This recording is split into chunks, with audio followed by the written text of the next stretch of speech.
Hello, all. Welcome to this Curiosity chat about mindfulness for embracing curiosity. I am the curiosity coach, Shirin Köprücü, and with me here I have Karin Spoerri, based in the metropolitan area of Zurich, Switzerland. She is a dedicated coach, trainer, and consultant passionate about helping individuals and organizations reach their full potential, and a fellow coactive coach. I'm so honored to be here with you, Karin. Thank you so much for having me, Shireen. It's an honor to be with you, and I'm very curious to discuss the topic mindfulness with you. Same here, same here. Also, considering that we have gone through our coaching journey together, it's just going to be wonderful, I think, to talk about this because we have become more mindful together. With that, for me, mindfulness means being able to show up with an openness to more awareness, and in practice, really to show up to my clients with lots of imagination, a strategic view, and view of intention, and yeah, simply to a lot of openness to a lot of information. How do you define mindfulness? I'm glad that you mentioned this aspect of mindfulness, being mindful towards people and in the coaching to be aware what's going on during the conversation, maybe also being aware of certain facial expressions, the tone of voice, or words that are chosen, where we as coaches can be aware of what is really going on, maybe beyond the words, or the words are here, but there's different expression in the face. So that's one part of mindfulness for me. And towards my counterpart who is sitting opposite of me, it's a client, it can be a friend, it can be a team member. Mindfulness for me is also being aware of myself. How am I in this conversation? Am I relaxed? Am I focused or maybe distracted by an information or the mail that I have just written? So that am I really fully present in this moment to be ready in this conversation and really be with you or with a project. So it's being really in the body, in the moment, present and centered to take the full expression of whatever needs to be done, or also what do I have to be in this moment. Wow, wow. So deep and such a breath. You talked about the unseen as well as rootedness almost. Mm-hmm. Mm-hmm. What value do you find um, about mindfulness? What value does it offer to you? It offers for oneself, it offers well-being. It's being aware of, for example, also certain body functions. So is my blood circulating in a calm way so that I have enough breath and food and air and whatever for my body so that it is well, so that I'm fully able to do what I want to do or be what I want to do. So that's part of how I think it's the foundation of being able to do anything, whether it's being in contact with another person, and then because I'm mindful with myself, I can also be attentive to what you are saying or what your wishes are and how we can work together and how we can create something. So it's a foundation for me for life, kind of, if you ask me this question, it's really a foundation for life and also for collaboration and communication with other people. Without Wow. mindfulness, it's very superficial, and I maybe just do things from because I think it's good, but I'm not connected to myself. And it has very much to do with authenticity. When I'm mindful, I can be authentic in any situation, with myself, with others, and in life. If I'm not so mindful, so I just, function on autopilot, then I think I'm also less of service for other people or for the world. How Wow. about you? Yeah, yeah. So when you say all this to me, I notice how much outward I am focused in mindfulness. As I mentioned, I kind of define it as a receptiveness to information.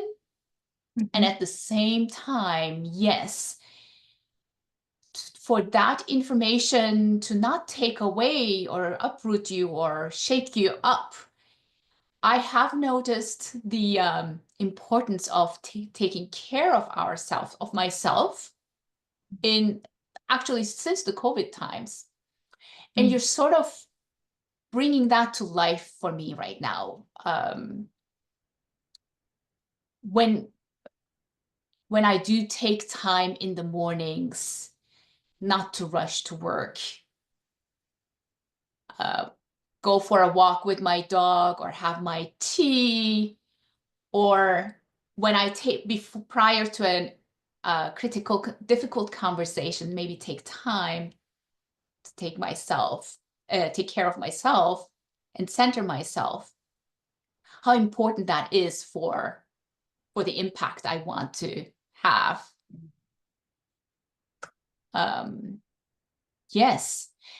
Great, So fantastic. Your impact will increase tremendously, yeah, when you are so prepared, calm, and full of power, your effect is much higher and much easier. It's so much easier to be then in the situations than when being stressed or, decentered.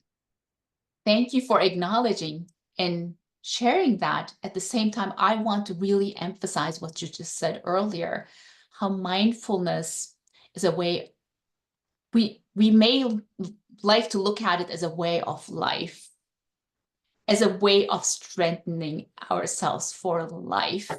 Mm-hmm. And I think, yeah, let's really make that shine. Absolutely. And, it's not only kind of this non-physical preparation, it has to do also for me, when I'm mindful, I can very well set priorities easily. It's so much easier to Mhm. say, oh, this is important, and that's where I'm going to focus today.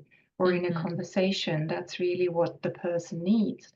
So it Mhm. makes my life so much easier in the doing part when I Mhm. can be in the being part and be present and clear, and then I start like really powerful from within in the outside to then be totally super successful and powerful and clear, and I know what to say. Yeah. So Yeah. it is both mindful on the side of myself, and then being able to be not mindful outside and do the things that need to be done or I wish to be doing. To be doing. Yeah, the being and the doing are going Mm-hmm. together Mm-hmm. when we are mindful, it sounds like. Yeah, exactly. Mhm. You are a very mindful person. Do you still get thrown off your center? How Oh, a has it lot of time. evolved over time? Yeah, I think I'm so good at it because I often get out of the center and very quickly in many situations, and therefore I had to develop strategies to go back again easier. So I can get nervous very quickly in all kinds of situations. It can be before such an event like we have, a conversation that makes me, my blood pressure going up a bit. I'm getting a bit nervous, although I know it's it's a familiar situation. I know I'm able to do that, but I feel that it is not the moment where I'm totally relaxed. And I can be very upset in traffic, by the way. When I'm in the car and there's traffic jam, I go, for example, just to mention two things. So That completely resonates. Yeah. how about you? Oh my God, the traffic part hit the spot right now, because with everyone being asked to come back to work in Washington, D.C., the traffic has definitely increased, and I see not only my blood boiling, but the blood of others boiling. Yes, and for sure, when we want to show up with a certain impact, Mm-hmm. that's the doing part of curiosity is fully on, and the being curiosity sort of shuts down if we're not mindful. Mm-hmm. So Yeah. what are you doing when you're caught in traffic and you feel your blood boiling? Right. What's your strategy? Being with frustration and anger, it's not easy, right? And I mean, so I have learned to roll down the window, turn on the music, start singing opera if needed. Super. A lot of times when we think of mindfulness, we think of the meditation and centering exercises, which give us great self-connection. And at the same time, there are other exercises that are so helpful, especially if we notice from our centering and self-connection exercises which muscles are a little tense. If like we had a really difficult conversation and we sense the throat muscles tight, a bit of singing can create quite some miracle, I've discovered. What Absolutely. about And you? it's great because, you know, in traffic, it's not ideal to close your eyes. Right? It's not the ideal situation. Yeah. So rather use your voice, and obviously you have a connection to music or sound, you know, you put on the radio, and that's an excellent strategy for calmness, or you know, movement in general is something that is unblocking the body. So it's singing or moving, walking, dancing, jumping, whatever is helping to bring the energy that are stuck in flow. And sometimes sitting and meditating, which I love. I love doing meditation. And sometimes, and most of the time, it really helps because it's calming, and I get all the information that I need. I can talk to my inner wisdom, to my body, to my guides, whatever. And in certain situation, it's totally inappropriate and it's not working. So I Yeah. need to go up. I need to go into the forest. Need a walk, or maybe also talk to a person, and then talk about something to get okay, relaxed and have it out of my throat, so to speak. So there are Yeah. a lot of strategies that There are a lot of strategies, it sounds like we yeah. not only one. Mm-hmm. Mm-hmm. And it's very individual. I find sometimes when I have people in coaching or workshops, they go, meditate? No, that's not for me. So we have to find other ways for this person, which are perfect for this person and the situation. And that's part of, you know, being curious about and learning about, wow, what kind of strategies do you have?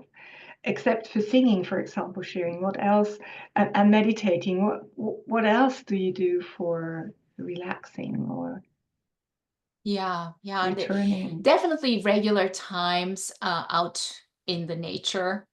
Mm-hmm. I do try to. I think I would like to maybe close our chat here by saying also talking about the importance of regular mindfulness practices that work for us, such as walking in the nature. It works really well for me.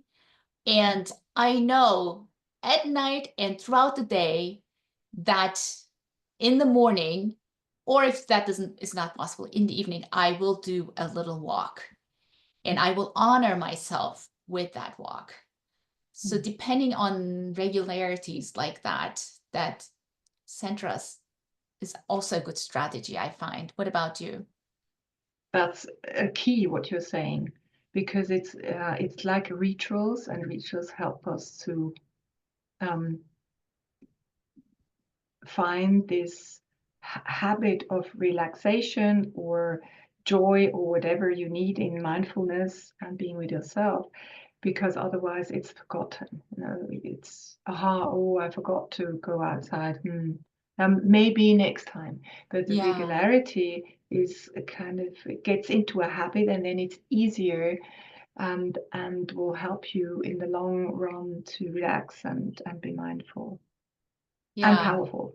And wow. That's now I hope with that we spark more curiosity about mindfulness, because mindfulness is so powerful. Are you ready to engage with our listeners? Absolutely. Let's do that. Thank you so Thank you. much, Sharon. Thank you, Karin. Thank you very much.